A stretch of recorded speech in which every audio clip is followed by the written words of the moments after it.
Well guys, today you have to watch this complete video, not going to switch, till you hear the music.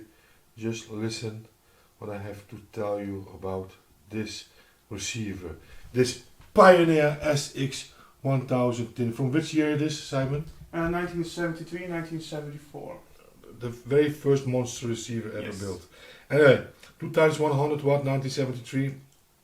And the thing is, I came here yesterday, filmed some new equipment. I already tested this amplifier, or this receiver 2 years ago, but only the tuner. You understand? So only the tuner I tested, and I think, okay, the sound is good, but good. Nothing special. Today we had many devices. Everything what you see on the floor over there. Zoom in. We had the 2245 Marantz, 2275 Marantz. We had that 2x75 watt Marantz 140. We had that. Well, this thing also sounds beautiful. The 5580. It's the same as the 1050. The 1050 is in chrome silver. Yeah.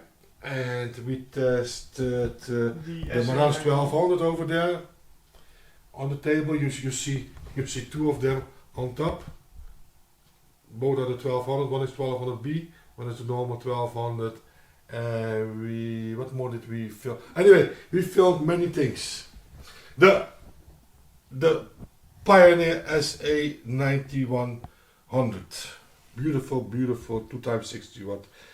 The sound is impressive from that Pioneer. Impressive sound. Best that you heard until now. Yeah, best what I heard today. And then I thought, you know what? I did not. Last time when I reviewed this thing, I only reviewed the tuner, not the aux. And Simon, do you want to bring this thing downstairs? Well, it's a little bit heavy, but okay. Broke my back. And then as soon as I connected this thing, I did not know what I heard, my friends. So if you're looking for gems, sound-wise gems, no beauty, but the beauty is sound. And then this thing have to be in your top 3 lists.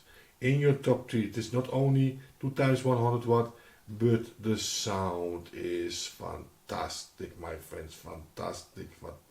I just tested it out with all those songs, Sade, Michael Bublé, just call them Dire Straits, and every song sounded so beautiful over these Canton Ergo RC-Ls. And so if you are looking for a gem, a good sounding, perfect sounding receiver, and you are willing, because the price now, they are not cheap, no. Don't think you can find this thing for 500 euro, no, forget it. You have to go deep in your pocket. Compare this thing with a Marantz 3400. They have the same power, 2x100 watt. 4300. 4300, the Marantz 4300. Or compared with a 2325. Yeah, then I think I will go for this one. Yeah. Sound-wise. Yeah. For the looks, I would say the Marantz 4300, but for the sound, no, my friends, this thing wins hands down. It is hard for me to say, that a Pioneer device sounds better than a Marantz, but this is one of them. It beats the 4300 easy, my friends. The sound of this particular thing is beautiful, my friends.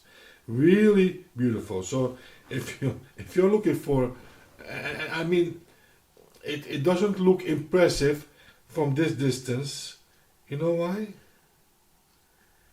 It doesn't have that many knobs. It has the knobs, but you cannot see them.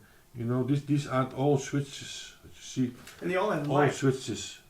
They're not lighted. Oh, Yeah, when you push. oh here. Yeah. Yeah, here they are lighted. Yeah, you can't push 3 to. But the switches itself, they are not lighted, you know. That's the only thing I would say. Okay, these builders would have made the bulbs inside the switches, but I think that was very expensive to make. Yeah, very Everything difficult. was lighted with inside, it would be even more beautiful. And so the only thing why this thing doesn't look this impressive is from this distance you don't see so many knobs as, for example, that Marantz over there, that Marantz, let me zoom in, that 2275 for example, of that Marantz 4300 would have more visible switches. These are not real visible switches, and that's why it doesn't look that impressive. But sound wise, it is more impressive than the Marantz 4300. And I understand you, most of you will say, well, that little sound difference, I will go for the looks. I go for that Marantz 4300. But believe me, sound wise, this thing is the better choice. And not sure what the value is, 1000, over 1000, not sure. But if you're looking for some vintage device and sound is the most important thing for you in a vintage device, then this thing have to be in the top 3 list of your choice. If you want to spend around 1000 or even above, these days above 1000 euro. Okay, and this is this is how it sounds. Unbelievable. And they are connected on those Canton ergo RC-Ls, not on those ohm speakers, but the Cantons. And this is how they sound. It is just unbelievable, my friends. Listen to this.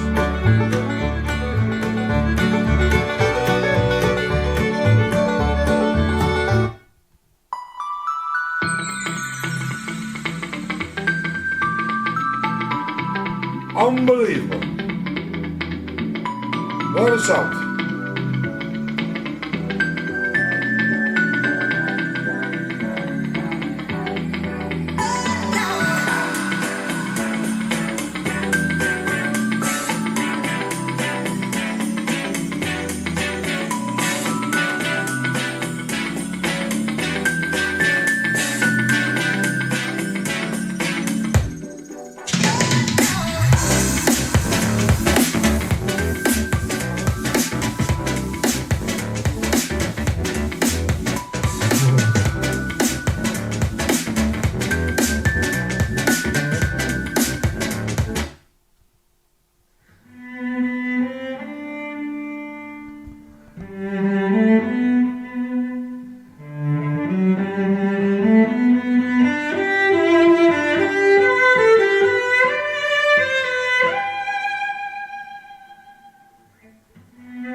Next song.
Oh, well, enough, just enough. I spin some music because this thing is just. We tested this thing, as soon as I heard this thing, I tested this thing out with all my songs, my favorite songs, and there's just incredible sound, incredible sound, my friend. And it's hard to believe they made this quality in '74. Anyway, this was a review. It is a hidden gem. Yeah, the 1010. I mean, I understand why people skip this thing because it doesn't look that impressive as a Marantz 4300, because the Marantz 4300 have a much beautifuler layout, with all those visible switches, and these switches, these black switches, what you see over here in line from the left to the right, they are not visible, not really visible from a distance, and that's the reason I think why this thing, it is undervalued, but sound-wise, hands down, it wins from many receivers from that period. Well, thanks for watching. Put those thumbs up. Don't forget to subscribe on my channel. Ciao, ciao.